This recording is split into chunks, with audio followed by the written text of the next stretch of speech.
Are you a woman standing at a crossroads, eager for change? It's time to connect with your authentic and empowered self at Boss Leap. Join Dr. Sylvia Morris and Dr. Angela Walker in this empowering community where real-life stories of courageous and talented women inspire and motivate. Engage in honest conversations that foster well-being, drawing from our own journeys. Let us guide you toward profound growth and transformation in both your personal and professional life. Here are your hosts, Dr. Sylvia Morris and Dr. Angela Walker.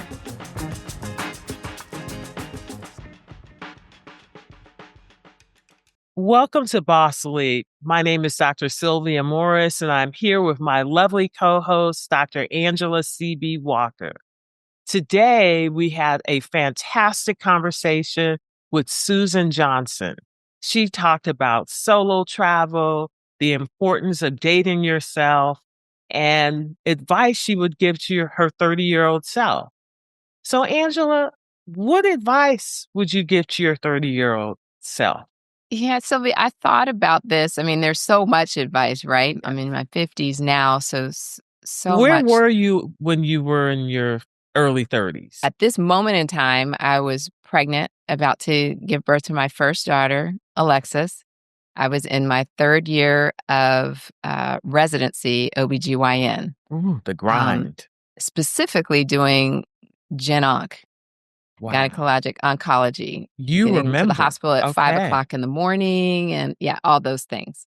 And a mother, it's not a mother yet, but a wife and, doing all the wife things. So it was a lot. And I think what I would tell her now is, I think number one, you're doing good.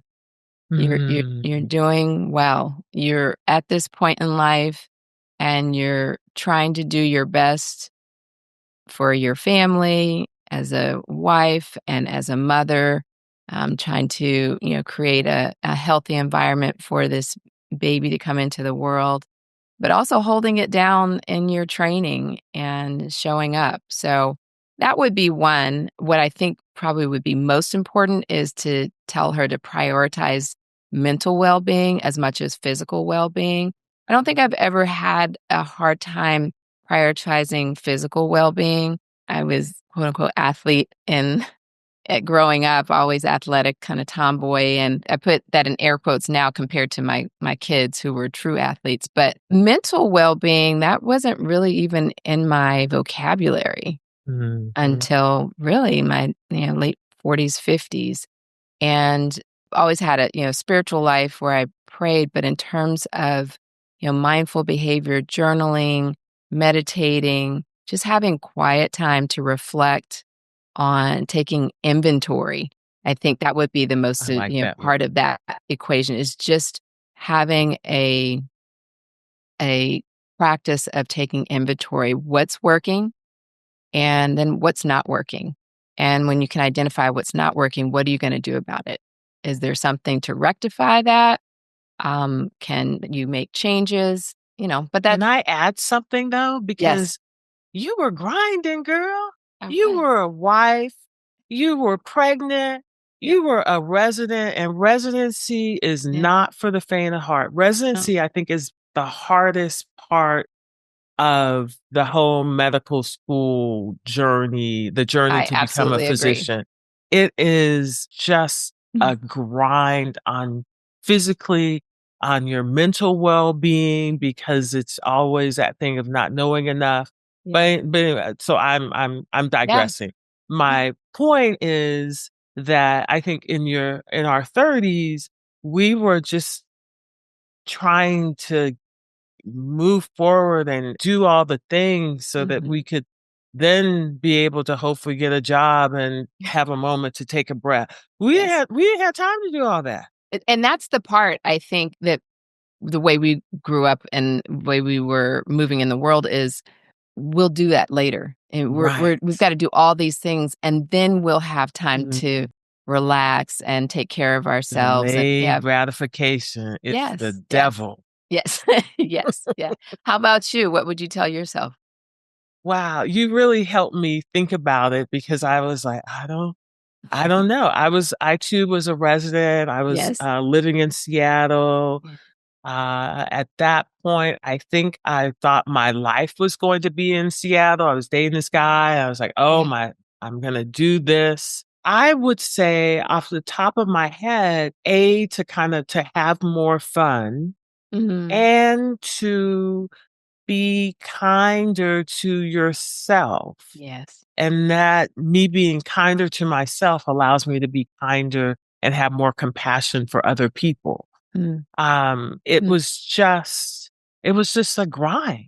Yeah. And you get in that grind mode and trying to get, for me in particular, getting to that next opportunity, having that next accomplishment, but not really savoring or really truthfully for me being grateful about where I am now, because delayed gratification, the bear trap is that you keep looking down the road. Yes. You're looking down the road, but where you are right now, I was like, oh no, I graduated from medical school. This is good. Actually, a good medical school, and I'm paying my bills and I'm saving and I'm doing all these things. Yes. But it's that trap of like, oh, well, I need to get to the next thing. So the next thing is getting a job, or at that time, I thought I was going to be a fellow and all the things. So be where you are right now, girl, and enjoy yourself.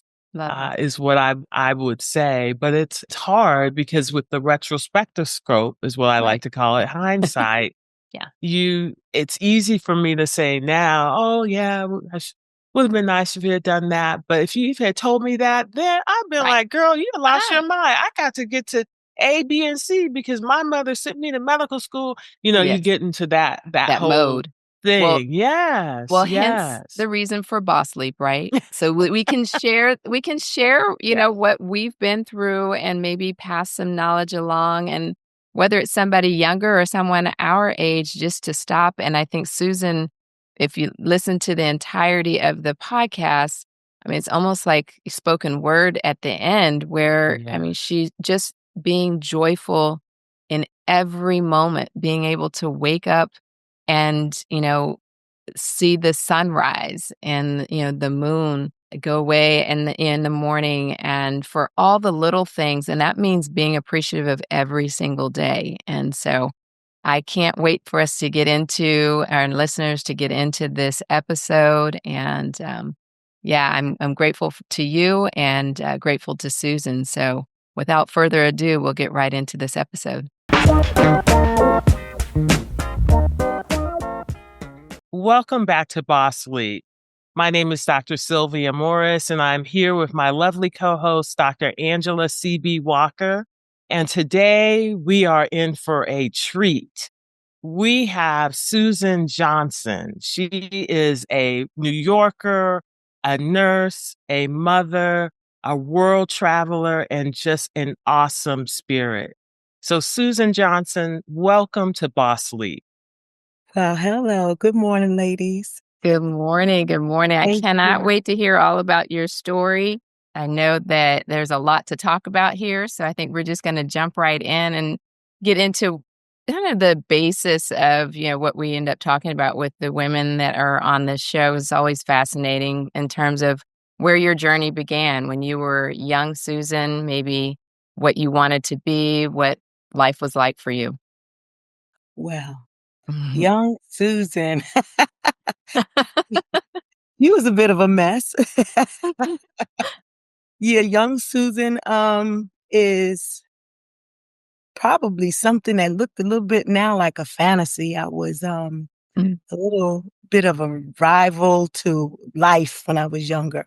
I had lots of anger, and I didn't quite know where I fit in. I was the last of 7 children. And so the dynamics of my family was strange. I didn't learn that until later. I thought, we were the norm. And then towards my, I guess, early childhood, I realized that we weren't like the dynamics of a normal family.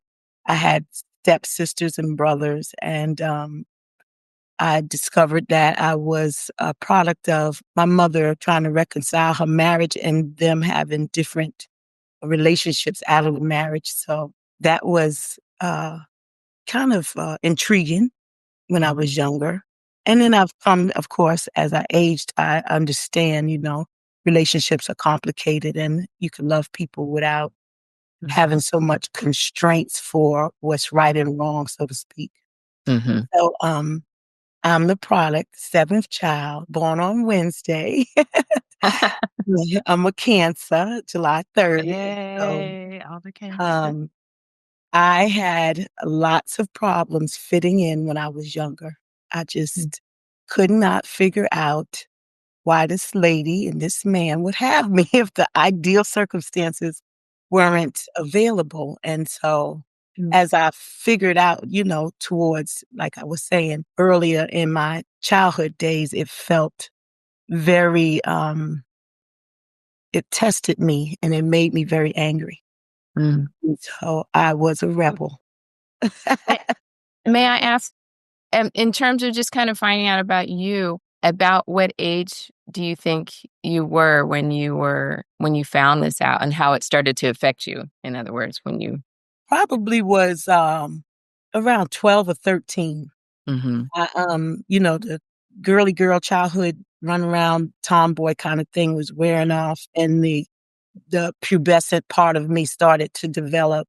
And it was an awakening of relationships and, real dynamics of the family and kind of trying to put things in place because we talked, but it wasn't like, okay, this is how things go. And, it was more of my parents' survival and taking care of so many children with so many different personalities. So that part of things was hard to kind of figure out when you're the last of seven. So a lot of it was morphed into jealousy of my other sisters, trying to get my mom's attention, trying to figure out where my real father was versus my mom's husband, who was the caregiver and my parent who basically raised me. And so those things like played a lot of movies in my head about who really are you, Mm-hmm. And so earlier on that made me kind of angry and I was a bit of a pill of a kid. I didn't said things to my family and myself that I probably am not proud of, but it definitely set the fundamental groundwork for me to figure out some real deep things about persons and how we come to be. Yeah. I'm So kind of glad. if I hear you right, I mean, to me it sounds like a teenager, preteen teenager that is faced with a new reality that you are not sure how to deal with. And I mean, who knows that as a teenager? So I can't imagine being in your shoes, but obviously you are thriving now. I'm curious, what would you tell your younger self, or what do you think would have helped you in that stage to I process? kind of thought about that because I did have a little idea from your setup that might be asked. And so I would tell her you don't have to. You absolutely don't have to. You don't have to fit in. Mm-hmm. You don't have to fit in. You don't Mhm. have to go with your friends. You don't Mhm. have to try that. You don't have to be that. You don't have to. Mhm. You have the choice. I had tried to fit in, so I did things that probably was against my better judgment, but because I wanted to be a part of something, didn't know exactly how to navigate that. So I did things that I think I did things that maybe all teenagers do similar things, but when I look back, wish sometimes that I had the wherewithal to think through some things and not feel like I had to. Yeah. And you also live to tell the tale, so we are Ooh, grateful girl, how for about that? that. Absolutely. Thank you so much for sharing. I mean, Mhm. so many people go through things that we never really realize how it can shape us. But I think overall, it can help someone who may be dealing with that in their family. So I appreciate that. Thank you for being transparent.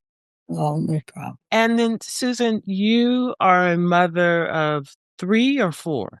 4. 4. And raised so many more. I know you have. So tell us, how did that kind of shape your experience as a parent? Wow. So, again, I carried a lot of that anger and not fitting in. And so I did and said and became things that probably was not my true character. And I've had children out of those relationships. So all of them loving, all of them on purpose. I thought about that really intently. I'm from the city, New York, of course. And so I have a I grind can in hear me. it. I have a grind in me that is kind of innate. It's I'm not sure how New Yorkers get to be New Yorkers like soul wise, but it's certainly impacted on your personality to have grit. Mm. And so all of my children were If really you don't, you sweet. don't survive. Yeah. It had components of nostalgia and part of history and that sort of thing. And I got that early on. But trying to develop myself for a woman to have family, it was kind of relationships that, okay, I'm gonna be the girlfriend now, and now we're in love, and so I should have a kid, and marriage wasn't part of that setup. It was always, I think some of the dynamics from my family early on didn't make that be very prevalent or important, really. So I had children without that. And as I grew older, I thought of, the bond of relationship and sanctity of it and that sort of thing. But marriage wasn't really something that I attained to. I did want children, though, so I had them. And so I made really, I think, I'm certain that I made good choices to have my children, but they were pretty much intentional, real choices. I could have done other things. And treated myself in the way of protection better, not to have them, but I intently made my children, and I'm so grateful for that now. Beautiful. I And love that. kind of peeling back a little bit on marriage, what do you advise like your nieces and nephews now sort of about marriage and the importance or not the importance of it? Or what are your thoughts on that?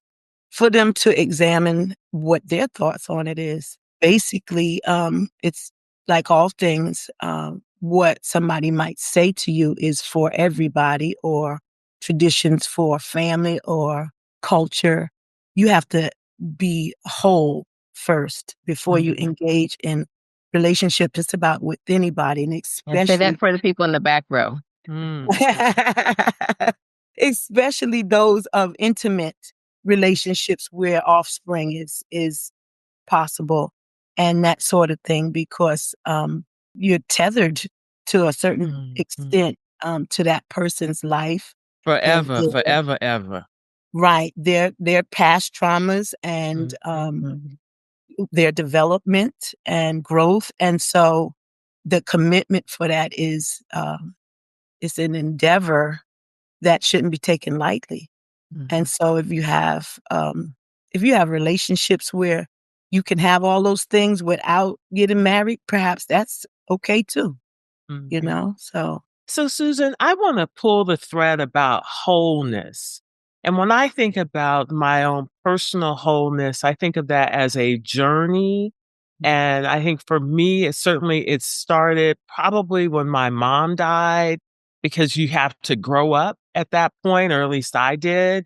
And it really moved forward as I started my therapy journey, because I know I was operating on all the stuff that my mom had taught me, the stuff that I learned from my father's relationship with his wife, my stepmother, but my own personal wholeness that I own is a continual evolution.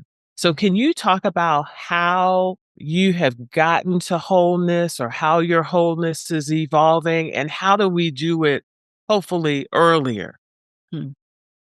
So mine, and so much respect for who you are based on how you gleaned whatever from your mom and your dad and their relationships. And I think that probably is something I leaned into very early on is I saw so much dysfunction and again, the dynamics of what I thought family should be. And so when it wasn't part of my choices for life, almost things were like handed to me, or I developed at a rate that maybe would have been what they used to call fast. And so I had to. Oh, you were a fast girl? Is that what I you're was a telling me? fast girl. And so I had to realize adult things pretty much early in my life. And also I saw a lot of things with my siblings that weren't positive. And I think the era we were in and that sort of thing, when I was mentioning about nostalgia, growing up in Long Island, New York, in Harlem, you're confronted with things maybe children shouldn't see early in life. And those were part of my everyday, realities. And so relationship wise, when you couple all that in and you think a lot of times you have no idea who you are in something. And to examine that, now I can see observationally, but then you're like in the middle of something. So if you get the opportunity, if young people, if I'm speaking to youth now and young people, then I would say to them that there's some things that you have to know inside yourself first. Some real groundwork things about intention, about purpose. And that's awful hard when you're real young. So time, like to weave through some of those things early on in life to figure out your purpose to yourself. Like, am I somebody who could stand a dirty house? Things that you think are not part of a relationship. That person left that sock there every day. How would that land on me if they didn't brush their teeth or have good hygiene?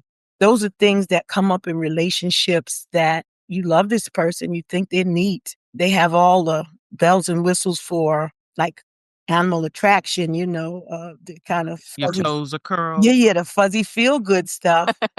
But as a young woman, you find out early on what feels good sometimes is not good for you. So About that.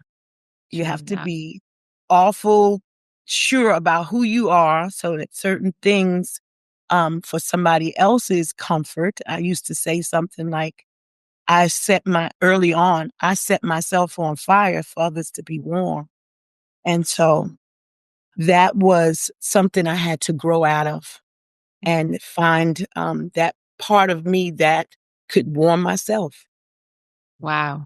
Well, I think you can just drop the mic with that one. I got a visual and a heart feel all at the same time. Thank you so much for sharing. I mean, on relationship standpoint, I think you're spot on in the concept of wholeness. In reality, unfortunately, at 14, 18, 20 years old, unless we have kind of that, all around just really wonderful relationship experience that we've seen around us, we don't necessarily get it. And so unless there's some, counseling, therapy involved, then sometimes wholeness doesn't come until later in life. But I think if at all, there's some 50-year-olds who not whole. Well, there I'm you not go. calling no names. I'm just There you saying. go. Well, yeah, but I think that's the part of, Leadership. the beauty of us sharing experiences maybe will help someone that's, been walked in your shoes or in similar paths. So thank you so much for sharing. I'd like to turn to your career if we can, just because I want to really learn more about that and all the interesting things that you've done since you were a child. And one I'd like to talk about is your career in nursing. What first drew you to nursing, and how has your perspective on care changed over the years? Also an oddity. I kind of happened into nursing. My life was turning into a series of poor choices. Mm-hmm. And I had children by then, and I want the best always still for my kids. And I didn't always want that for myself, but they were catalysts to that part of myself. So I had to decide about, I need something, not just a job. I need something that I could raise them and give them benefits. And career wasn't like something that I grew up thinking of. Mm-hmm. So later on, after, just having so much financial problems and, jobs weren't working out. I did hair for a little while. Those things were good, but See that. the lifestyle for that was pretty much similar to the things I was talking about in New York. Exposed you to a lot of things that might have not been conducive to raising a family. And that fast pace, I just saw that as a deterrent from me parenting my kids and having them be safe. So I decided that I needed a career. The first part of that was education. I love learning. I'm somebody who's always been inquisitive and challenging what people think is normal. Or Yes. I never, I will say I oftentimes thought of things that people would say and say, I don't know if that's right, but, and that set off in me a discovery kind of mode. And so I did that with my children. I wasn't able to talk back to my mom and my dad. We had to be a certain way around adults. And so I allow Seen my and not kids, Seen, not heard. heard. Mm-hmm. right. I allow my kids to do all of those things. And through that, my oldest daughter was key in me finding a career. And she said, Ma, you care for people, you're smart, and kind of balanced some of that teaching. I would learn things and try to share it. And when I went to the college to do an interview to see an apt test or some kind of aptitude test, what I was good at. And the counselor told me that the track for school and teaching was 4 years, but they had a program for nursing, LPN, that was 13 months. And I was like, oh, I'm a nurse. Oh, yeah. I heard that. So it was basically because I could get a career quickly and Yes. earn more than I could as a teacher, which is a little bit shameful. Mhm. But those were the realities, and pretty much still are. And And so just for clarity, you went to your local community college in New York City or on Long Island? actually in Florida, by this time, my mom had escaped her life and went to Florida to try to find her niche in peace. And that was where our extended family was. So she had moved there. I lived there for a short time, went back to New York, stayed with my dad, worked in his business. And then once I got pregnant with my oldest daughter, I went back to Florida. And I did that for a few times. And then I thought about myself having kids and being somewhere like New York, and had an opportunity to go back to Florida and be in a relationship with a guy. I actually married him. And there I discovered I needed to have my own way forward in the marriage or not. I needed to have a way to manage my life and my children. So that's where I started college in South Florida, community college. Great. And do you mind sharing how old you were then when you started? I was 33 years old. That's great. Wow. That's never, I love those stories because at that stage in life, it's just never too late. And oftentimes you are more motivated and have more incentive to make that path work out. And that I love those stories. Good. Yeah, Yeah. nursing has been an exquisite path for me because at all the things, really dark times in my life and ends of relationships, having children, dynamics with my family, it has been the one constant thing that has helped me develop my sense of who I am. And it's divine to me in that sense because I didn't know that was what it would lead to. I think the powers of spirit and you get really what you are kind of thing landed on me just right. And I was able to lean into that and figure out some things and make it work. I was working that thing. And so I did go from LPN bridge to my RN through a fast track program. Oh, beautiful. And I'm an associate degree registered nurse now and in school presently for my BSN. Oh, fantastic. And I don't want this moment to go by without me saying, certainly you and I have worked together and you are an awesome nurse. When I Don't work make me with you, cry. no, seriously, when I work with you, I know that the patients are being cared for appropriately, but then also those intangibles that we just may not be aware of, or you'll say, hey, doc, the patient lives here, or the family is doing this. And that helps me to also to provide care for the patient. So I just wanted to say, I thank you, and you are a gift to nursing. You are so kind and It's we give accolades flowers. is yeah. Accolades and flowers, all those things are good, but coming from you, ooh, that's a big wow. Thank you. More mutual admiration society. But let's go back. So if you could tell your 33-year-old Susan something, what would you tell her? I would tell her, you are smarter than you ever thought. You are bigger than you ever imagined. And it's okay to say it out loud. Yes. Yes. Not only okay to say it, but sometimes it's important for us to say it out loud to ourselves and almost on a regular basis so that My kids would say it with your chest. Yes. Love that. Yeah. So nursing has been very good to me. I'm still fascinated by medicine and clinical care. I have such a thirst for learning more.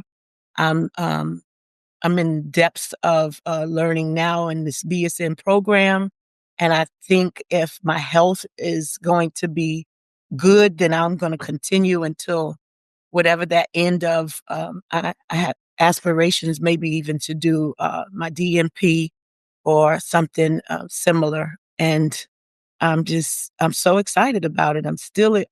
That kind of fascinates me too, is because I still have such admiration for health and wellness and clinical care, not always in the traditional settings that we work in, but in the entirety of holistic kind of applications and the conversations and, having a listening ear and letting somebody, use me as a sounding board.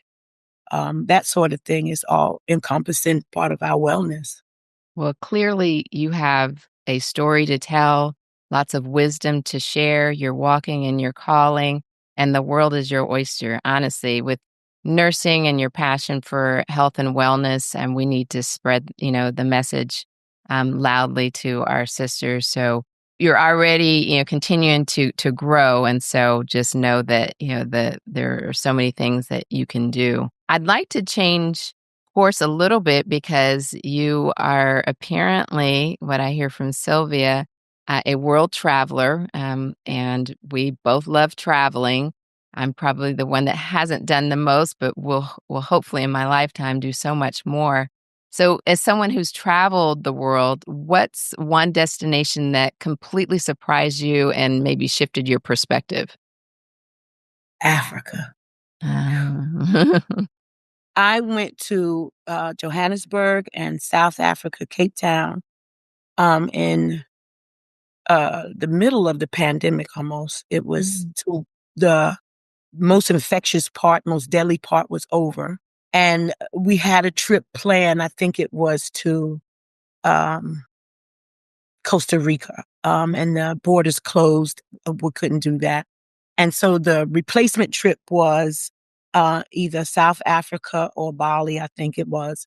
And I was traveling with my niece, and she had already been to Bali, if I'm not mistaken. And then the replacement trip was South Africa. So I said, no brainer.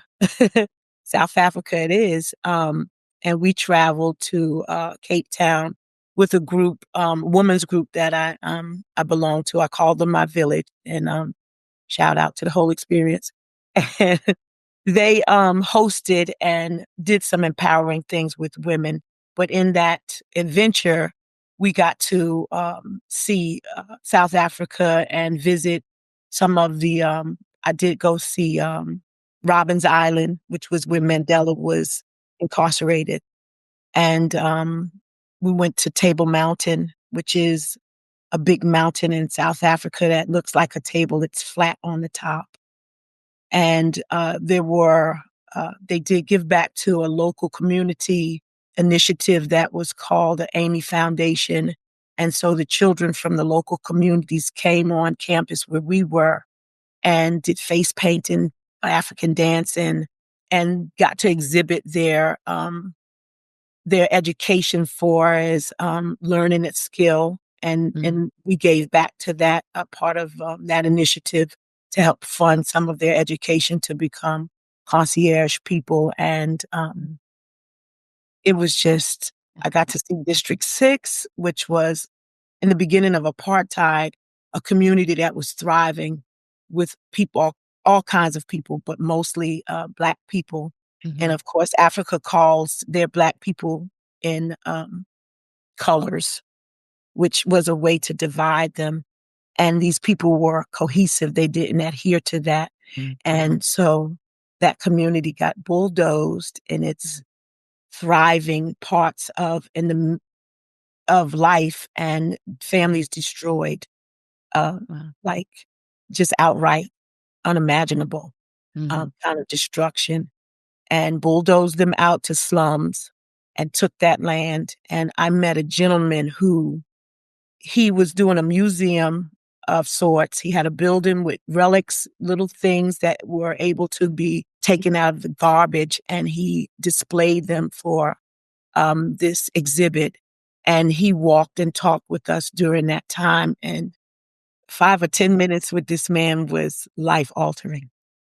It gave me such admiration for us, Black people, and how we have overcoming so many hurdles, and that it could be part of something that wasn't way back there. It's somebody still on soil in Africa teaching these lessons and sharing that experience. It was life altering. And he said something to me that I always want to share. I asked him if he could forgive some of the ills that were put upon them. And he said, Mandela said when he got out of prison that hatred was holding the knife by the blade. And the revelation of that made so much sense to me. So when I'm pressured to think a certain way about a group of people, or blanket statements about a kind of person, I am cautioned with that warning, I would say, about hatred. So it changed me for the better. And I'm forever grateful for that trip. That's beautiful. I remember when you came back and we talked about your journey in South Africa, and I could feel sort of the shift. And I'm so happy. Thank you so much for sharing that with our audience. And I think that certainly has relevance now when we look at the changes in the United States. And how are we as a people, I'm going to speak collectively, going to navigate these changes? And then when we look across the Atlantic and understand what we've done previously as a people, then I hope that sort of reinforces our resilience and helps us to think creatively how we're going to work for the betterment of all of us. So we will see. Only time will tell. Right. I have great I have great hope that, and I know in my spirit person that we have all the things we need to do that and to become a people of solidarity, no matter what the picture might be painted as or how the story is being told to us. Truth is something that is going to stand no matter how it's reeled or spun, it's going to stand. And so sometimes I think about, oh, they're taking the history away, but we are the walking epistles of our own culture, and our own narrative is being developed like a verse in the Bible. We are the scripture and we are the heritage that's walking and talking. And we don't have anything stopping us from doing just this, sharing those events and moments. And the written part of it wasn't done initially anyway. We were telling those stories. And so we have that capacity. We have that bound in our spirit. And I don't see that it's going to change. It gives me hope to know that it could be the very thing that might bring us up out of a whole lot of injustices. Beautiful. So in terms of, I don't think I can add to your experience in South Africa. So let's just go to maybe what else is on your bucket list, your travel bucket list right now. My next trip is Thailand. I'm going for my birthday in July, and trying to see if I'm brave enough to do it alone. So this will be my first Solo adventure. travel? Solo travel. Awesome. Susan, you got this. It's the best. You can do whatever you want, when you want, how you want, where you want, with whom you want. Now, make sure your WhatsApp is connected and someone's checking in with you every day. Yes. And, there's some security things for the door, but yeah, and get a tour.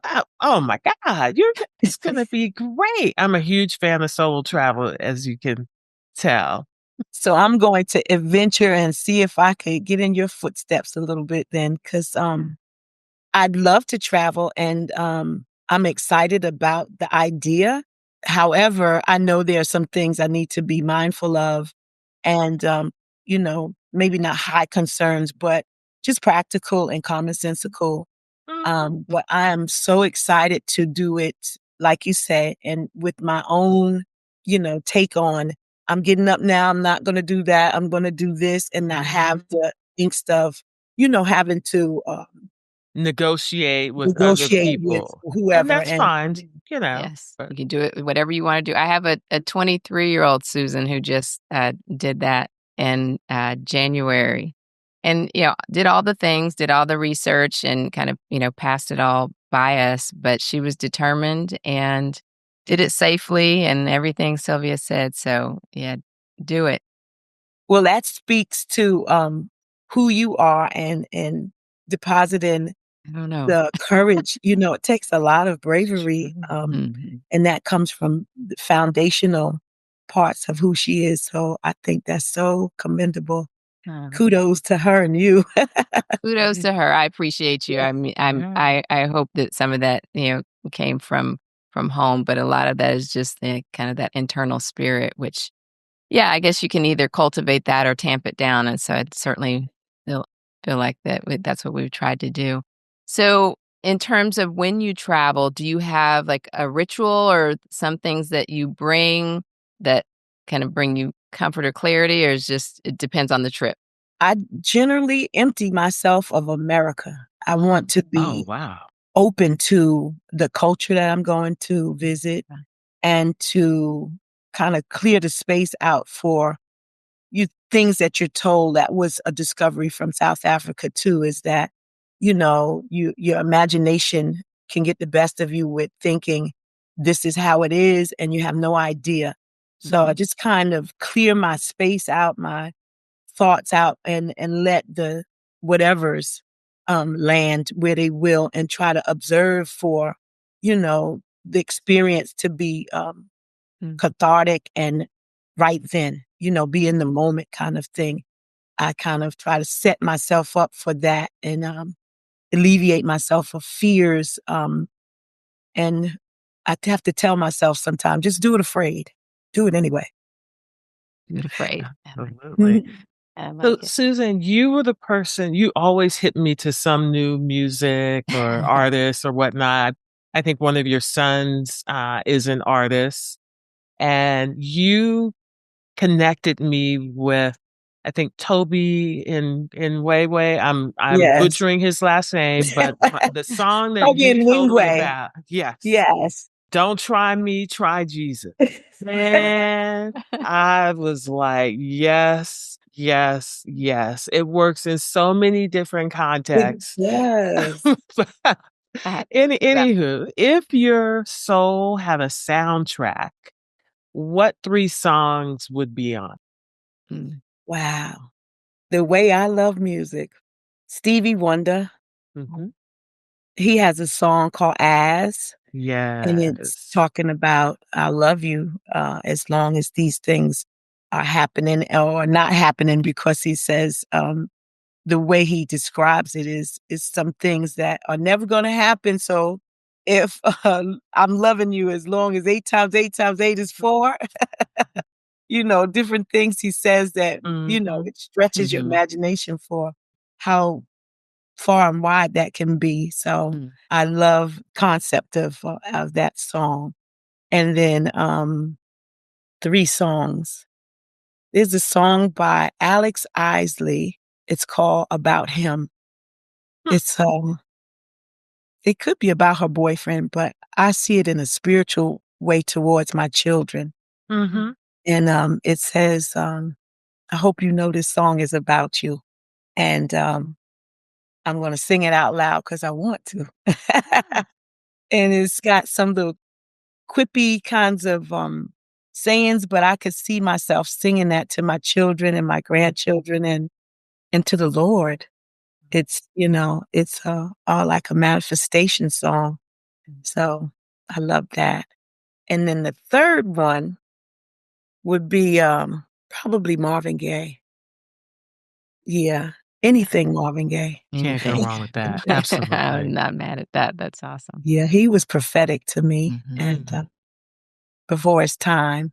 Mhm. And so Trouble Man is one that still resonates with me. Mhm. Mm.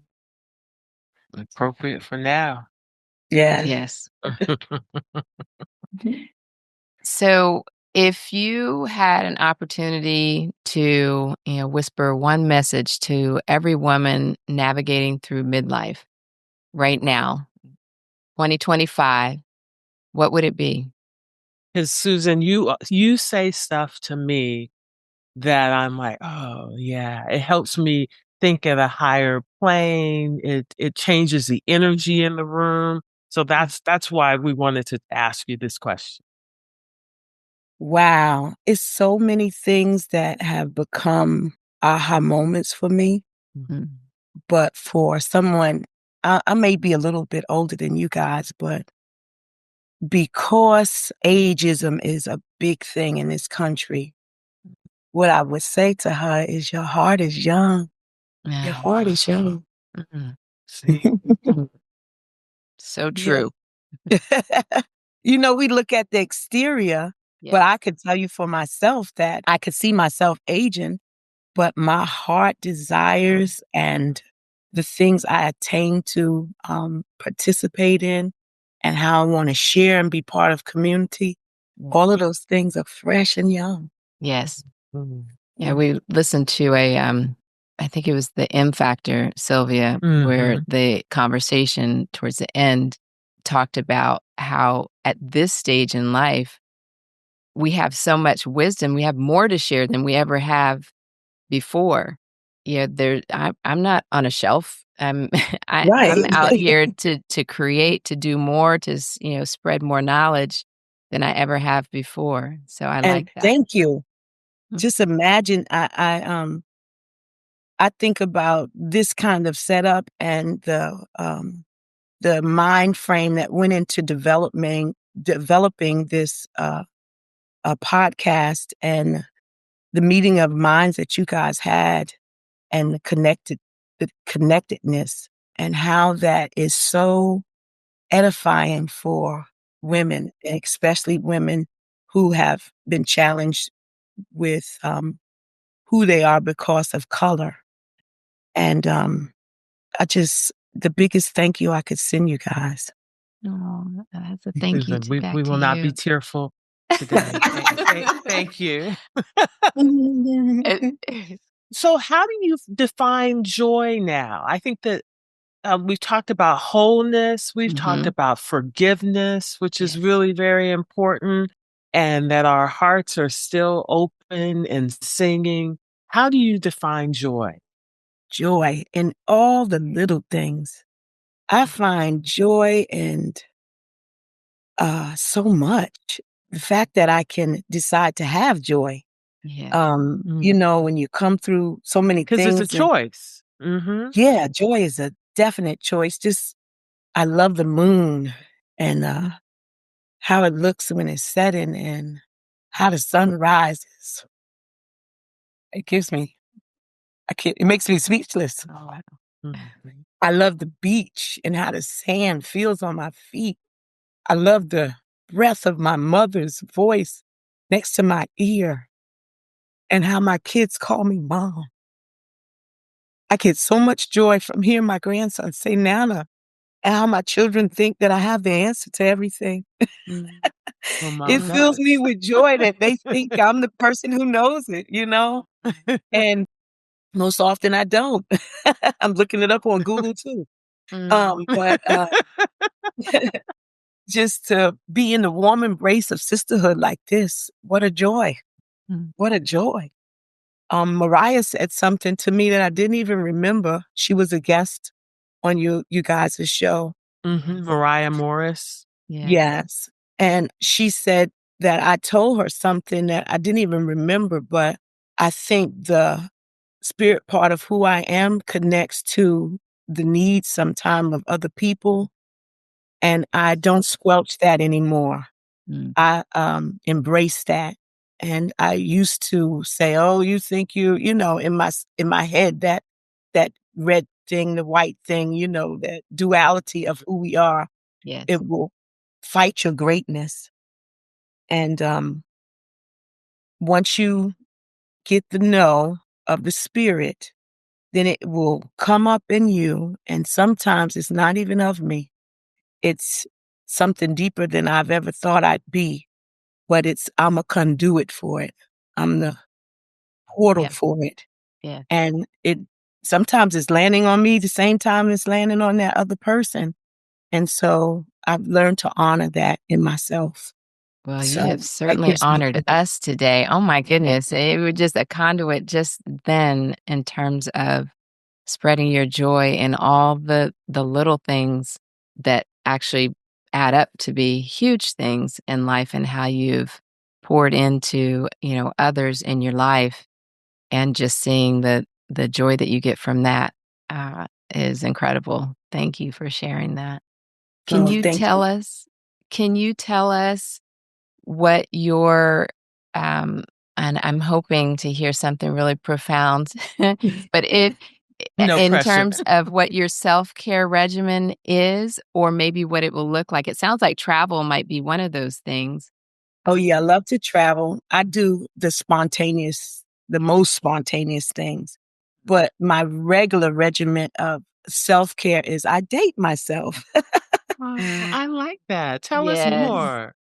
I pick something or somewhere or uh, a restaurant, self-absorbed kind of thing. It might be not so much shopping anymore because I'm always doing that, but I will I went recently, one of the things I picked was I went to one of these bathhouse kind of things and I walked around naked. We were And I just made Like the myself Korean vulnerable. spa? Yeah.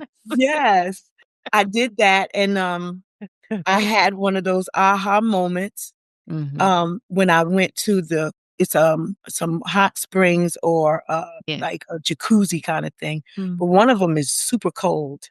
And I see people doing that plunge and I'm like, yeah, whatever. Mhm. That might be a little bit much. but then something said, step in the water. It's something holy about it. And I was thinking, what in the world is this thought? And this girl was trying to get in, and I just went straight in. I said, this water is going to heal you, girl. And she looked at me so oddly. I said, get in. It's cold at first. I said, but you keep going further and you don't even notice it. I said, wow, how does this feel good? And I was just being very animated. And this woman looked at me and the tears were coming down her face. I don't know what that lady was going through, but it was an aha for us. And I took that cold plunge, girl. It was something awesome. I advise everybody to take the cold plunge. I was with you on the hot springs. Yeah. My kids can testify if it's Angela, less than... something, I don't know how to even describe it. You have to do it. You have to. Okay. Next girls trip, Angela, we're going to have to do a cold plunge. Okay. Only for y'all. And I'll have to reflect. I'll have to listen to this episode again, Susan, so I can get the courage. Absolutely. Well, that's great. Love that. I like the concept of dating yourself, because that means you're being intentional.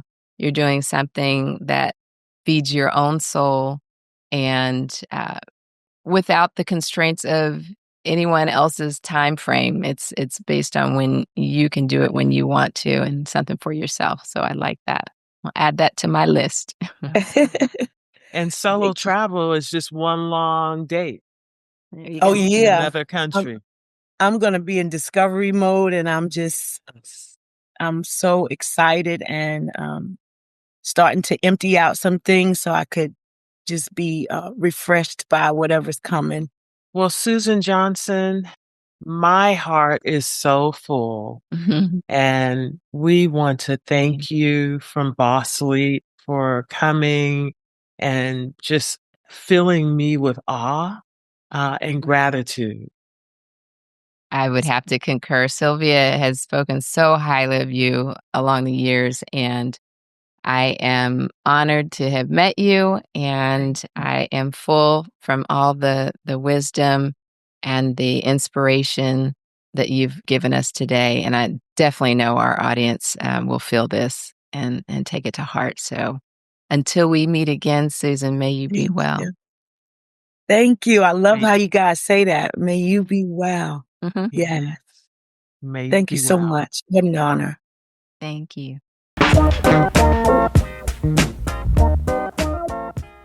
Sylvia, that was just what a wonderful episode. Just amazing. I mean, it filled me up, and especially at the end. But I mean, the entire interview with Susan, I appreciated her transparency and sharing her life story. Kind of what shapes us is, part of the storytelling process, and passing down the things that worked in our childhood and things that didn't. And maybe even for a lot of people, they've shared stories of how they've done things differently with intention because of how we've grown up. And just amazing fact that she went to nursing school in her 30s. At 33, Yes, just beautiful stories. I love those stories. But in terms of like pearls of wisdom, I have a few in mind. I'll let you go first, and you tell me what resonated with you. Susan, for me, is just the embodiment of sisterhood. And what we are doing here with Boss Sleep is to have conversations and hopefully lead people with some things that maybe they hadn't thought about, or maybe affirm some things within that the universe was nudging them on. And Susan is just the perfect conduit for all of those things.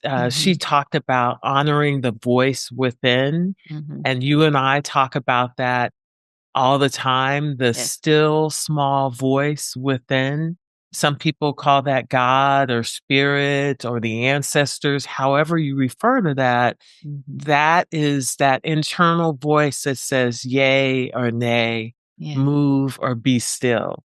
So honoring the voice within. I really loved when she talked about you have to be whole first. And I know you have some thoughts on that as well. Yes. But it just landed for me in that around the intentionality, around the work that goes in to being an active participant in your own life. Yes. And having living your dream life is what Rhonda Maddox talked about in one of our previous episodes. Yes. And then finally, she's such a music person that As is one of my favorite Stevie Wonder songs. And I can sing it in my head. I'm not going to torture our listeners with my horrible voice. I certainly won't. But just so many things. I know that our listeners will just glean just awe and wonder with Susan. So what are your take homes? Yeah, it's interesting what you said, her house sisterhood resonates through her, or as she even said, she's sometimes just a conduit. I felt that.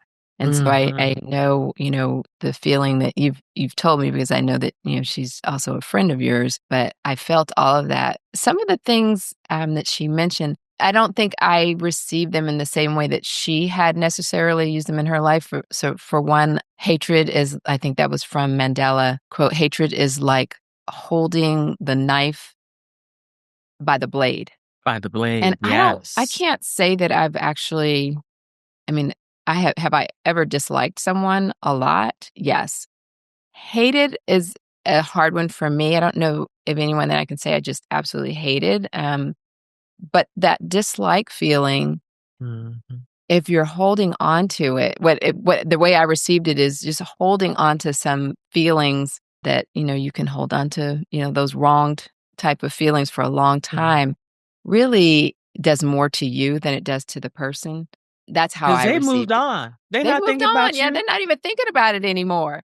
And so for me, I'm trying to let go of things that, may have happened in the past, as long as it's not as something that, that is continuing to happen, right? But it's a hard one. But I like that analogy. The other one that I liked from her is, she said she would set herself on fire almost to keep others warm. Yes. Right? Yes. That resonated with visual. me. And that you could look at in many different ways, but sometimes you're doing so much in the realm of helping others in your life, but sometimes it's to your own detriment if you're not looking inward and being introspective about, okay, how is this affecting me, helping me, and is this overall beneficial to everyone? Such as, working, hard and not having time to sleep and not having time to really spend quality time with, my kids and family. There was a point where, okay, that analogy, that was like feeling like I was on fire. And there was good things that came out of that, because I was, delivering a lot of babies, and that's very, very, very gratifying. But there wasn't the balance on the other end with how I felt when I got home. So those are times where you have to, again, be introspective and sometimes make changes. So much that she offered. Loved everything that she had to say. And again, just so appreciative for her transparency throughout the interview. So that's what I'm taking away from it. And I hope our audience gets that and a lot more. And until we meet again, may you all be well. We want to thank you again for liking, listening, subscribing, and sharing. If you have any questions or comments, please don't hesitate to send us an email at bossleappodcast@gmail.com. May you be well. May you be well. That's a wrap on another episode of Boss Leap. May this conversation enlighten your path toward personal growth and professional empowerment. For more thought-provoking and eye-opening discussions like this one, head to our website at bossleappodcast.com. Always remember to celebrate your wins and trust yourself. A positive mindset can push you out of your comfort zone and into far greater heights. Until next time, may you be well. Before we go, there's one more thing the lawyers have asked us to include. You know, it's the legal language, and you know how doctors love lawyers. This podcast is presented only for educational and entertainment purposes. Although we are doctors, on this show, we are just your friends. This podcast is not intended as a substitute for the advice of your physician, professional coach, psychotherapist, or other qualified professionals. Understood? Awesome. We'll see you in the next episode.